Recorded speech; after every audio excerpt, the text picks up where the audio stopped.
ঘুমকে হারাম করে, শীতকে উপেক্ষা করে শুধুমাত্র কেবলমাত্র আল্লাহ তোমার কাছে তাওবা করার জন্য বসে রইলাম। আমাদের গুনার কারণে যদি জাহান্নামে দিয়ে দাও, কে বাঁচাবে? কে আমাদেরকে জাহান্নাম থেকে রক্ষা করবে? ও মালিক, কিয়ামতের কঠিন ময়দানে আমাদেরকে তুমি গুনাহগার বলে ডাক দিও না। ইয়া আল্লাহ, কোরআনের মধ্যে আসে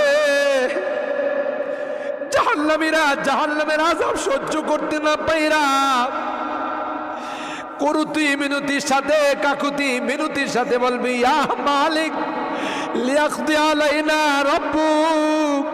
এ জাহান্নামের দারোগা মালিক ভাই, আর সহ্য হয় না, আর সহ্য হয় না। মালিক রে, কো আমাদের জন্য কোনো উপায়